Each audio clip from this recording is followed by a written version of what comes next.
Ladies and gentlemen, our first honoree, Coach Jimbo Fisher.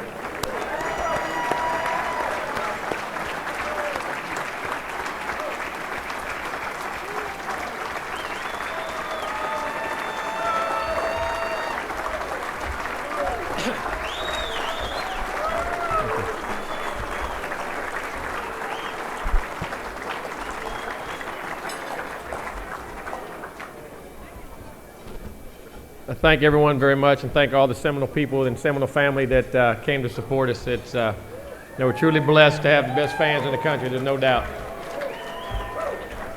But I would like to say a special thank you. It's kind of surreal for me. As I came to this event about 4 years ago, Dickie, he called me up and said, would you come down to the V Foundation and my event? And I said, I thought that was all basketball coaches. He said, no, we like you oblong guys too. He said, there's guys that ball that bounces funny. He said, we let you in here too. It's not bad. But it's been a great honor for me to get to meet everybody and the things that go on, and to be set and be honored with the guys in which I'm honored with. I mean, Jim Boeheim, it's funny for me. Jim, I know you said you were at Syracuse for 54 years. Jim, I'm 49. It's amazing. But for a man that's going to win over 1,000 games and do what he's done for college basketball and what he means and what he stands for in the classroom, the way he does things, it's amazing to me to even be honored with someone of that caliber. And then Lovie Smith, great coach, great guy, great ambassador for the game, tremendous, Lovie, I always said I felt like I had the best job in America at Florida State. I do believe that. But with your latest draft pick, I'm not so sure you don't. Because I think the whole world's going to find out the truth about that young man and what he stands for and what he means to me as a person, but what he means to an organization and the uplifting things he does, and unbelievable. But Lovie, I coached that guy for 2 years and only lost one game now, so pressure's on, buddy. Don't mean to put it on you a little bit, Lovie, but But it is blessed, and Jameis is here. I know I call out all the different players, but there's a special bond and special people in your life, and what he's meant to my kids and what he's done, not just as a player, and what the guys don't know about this guy.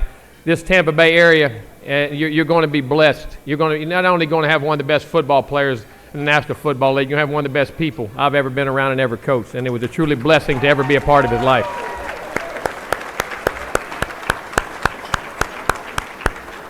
It really was. But, as I sit up here, I thought about the things I wanted to say. First of all, they got a bet that I can't get off here in 10 or 12 minutes. So I won't pull out the cards, so I get kind of long-winded. Me and Dickie V could run a race, I think, if I have to, if you go to one of my booster events. But, the other thing, Dickie V, I almost didn't come now. You know that?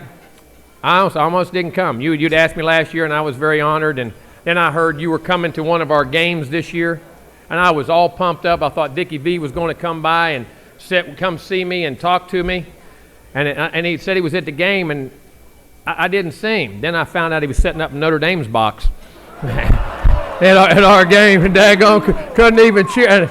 But they give you a degree, Dickie. I understand now. I understand. They give you an honorary degree. I understand, buddy. I understand. But no, it's an unbelievable event. It is, and to say the V Foundation and what it stands for, and remember Jimmy V and the famous, don't give up, don't ever give up. I mean, I think that'll echo in our minds forever and ever and ever, and what this foundation stands for. But the thing I want to talk to you tonight about, I do have a phenomenal job. I think I have the best job in America.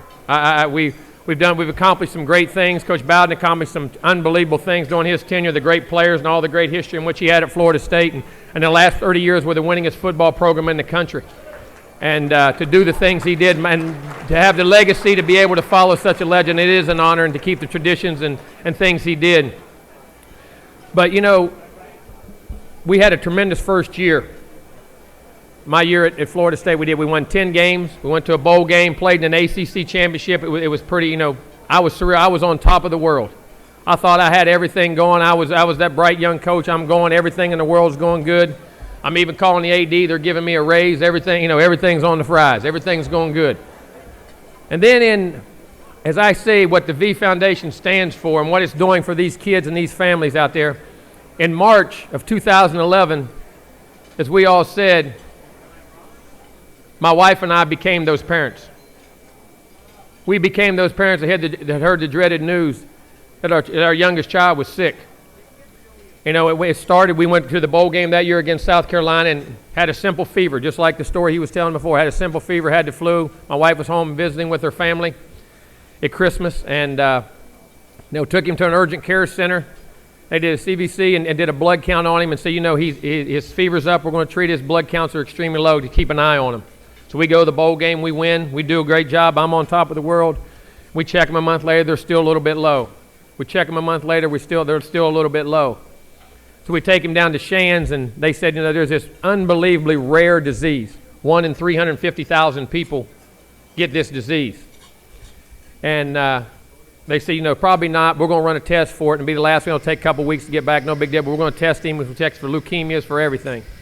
And they kept going through the list, and they come back no, and come back negative, and come back negative, and come back negative. And every test they did over 60. And then all of a sudden, the last test, we didn't think, and the guy said, all these other things, it was usually indicators, it doesn't matter, it's not going to be there.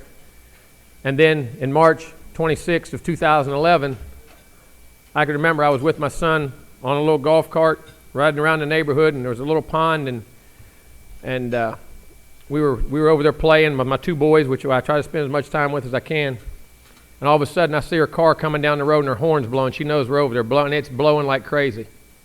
And I knew right then. And we drove over to the car, and she gets out of the car, and she's in tears. And she says, he has it. He has it. He has it. He had Fanconi anemia, which is an incurable blood disorder that affects the bone marrow, which my son will have to have a bone marrow transplant in probably in 2 to 4 years. And then he'll be 500 to 700 times more likely for head and neck cancers, and the average life expectancy is about 24 years. And it devastated me. I can never forget where I was standing, what I was doing. And she said it to me. She never said it out loud, and he was standing right beside me. And you could see the scared look in his face, and he said, "What's wrong, Dad? What's wrong?" And I looked down, and I picked him up. I said, "Nothing, buddy. Everything's fine." And I'll never forget the look in his eye, and he said, "Okay." And he looked me in the eye. And I never thought, I dealt with parents. I had them all come to games. We do as coaches. We give out to these young kids and what it means and have those experiences and have those times and try to make it as fun as we can, and we give to the foundations. But what you can't understand, and I thought I did, and I thought I was doing a lot, and I thought I was really helping, and maybe we were. But until you become one of those parents, that becomes your family. It's unbelievable. I can't explain it. And I'm going to tell you, I actually went, I didn't want to get out of bed. I couldn't fathom. I know what they go through. Because I didn't have an answer. I couldn't look him in the eye. Eventually, I knew I had to. I watched people do things. I watched my youngest son, who at the time, my oldest son, Trey, who was terrified of needles. 3 people have to tackle him to get a shot and hold him down. And I watched him, and they were trying to match his bone marrow to see if he had a sibling match. And I knew what needles meant to him, and I watched him go over and said, "Dad, he said," and I said, "Yeah, but this one here, he heard me tell the doctor, we'll have to do one, but we'll have to hold him." He said, "No, I won't, Dad." And I watched my oldest son go over and put a needle in his arm he'd never done and probably hasn't done since. You still have to tackle him. And he wanted to do the bone marrow to help his little brother. But when that hit me, and I couldn't function, and my wife, we gathered ourselves and went to practice and did things and kept going on in our lives, and she wanted to start a foundation. And then I realized how many people out there in the world are hit with tragedies, hit with things. But more importantly, I found out how many people out there really want to help and how many people want to make a difference. And we started our foundation, Kids First Foundation. Like I said, we raised $2.8 million in 4 years and over $1 million last year. And we're on track to raise more this year because it's an orphan disease. We have to raise it all ourselves. And I'm telling you this not to talk about our disease or our issues, because I know there's so many families and children out here. But what I want you folks to understand, even from a celebrity standpoint, you think, we're called heroes as coaches. Our players, we're heroes. We're not heroes.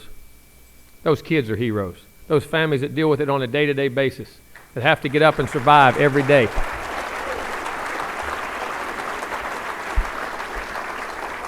And what I found out, you find out a lot about yourself, but you find out about the people around you and how many people wanted to reach out and how the Florida State family reached out and did everything it could possibly do to help promote and do things.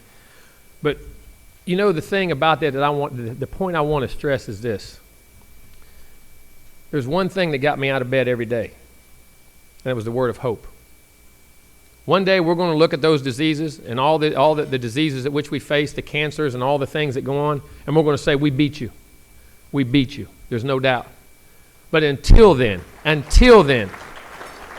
we know it could be a long process. But as long as there's hope, we're going to play. It's just like in a game. Just like you as fans, your team's behind. All of a sudden you're behind. As at Florida State, the first quarter and a half, we made it interesting.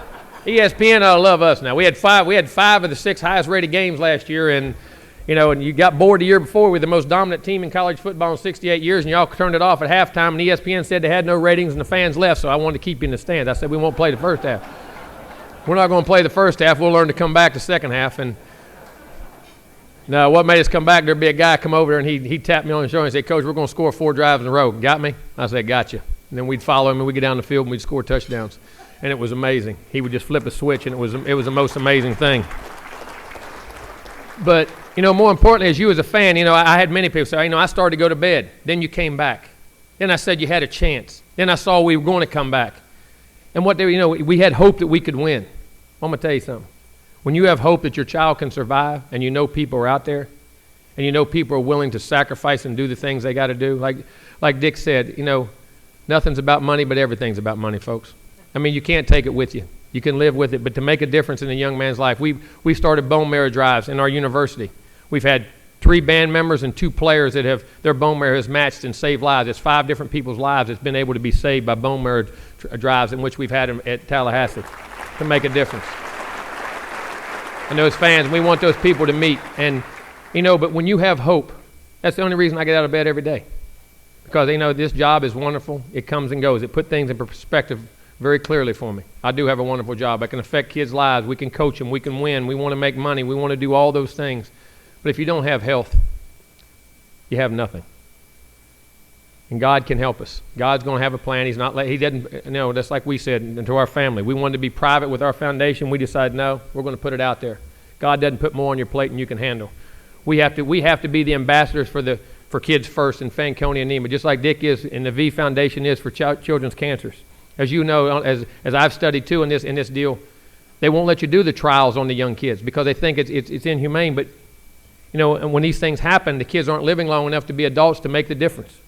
And the ability to affect your lawmakers and people to try the things on kids and to raise money for pediatric cancers and pediatric diseases, because guys, kids are our future. Kids are the next generation. And when those little eyes look up at you and you tell them it's okay, you got to fight and claw and scratch for everything, and to make sure that you do everything possible to give them a chance, because we live our lives as adults and we want to make a difference.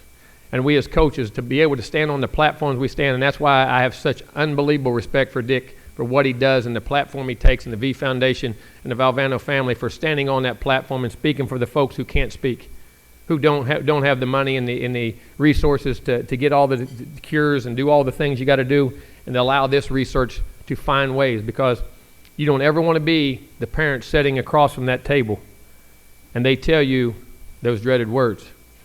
And again, like I said, I never thought there was hope. And then we met the University of Minnesota and Dr. McMillan and Dr. Wagner, and they gave us hope. And it's why I get out of bed every day. It's why I drive every day. And every time I think I got a problem or I think a football game is tough, think about what's going on in these kids' lives. But what I can't express to this room enough, the word of hope. And what you are doing right here is providing hope for these families. Hope will drive the future. Hope will never let you quit, never give up. Hope allows that to happen. And as athletes, that's what we strive for. We're tough guys. We're going to compete. We're going to play. We're going to do all these things. And then we get hit with this and we back down. When we and our family, and just like these families, this cancer will never dictate how I think, what I do, how we live our lives. It will never control it. Fear is what it's about. And I'm going to tell you, you either control fear or fear controls you. Fear will never control us. It will never control these families and these kids, because they're our heroes.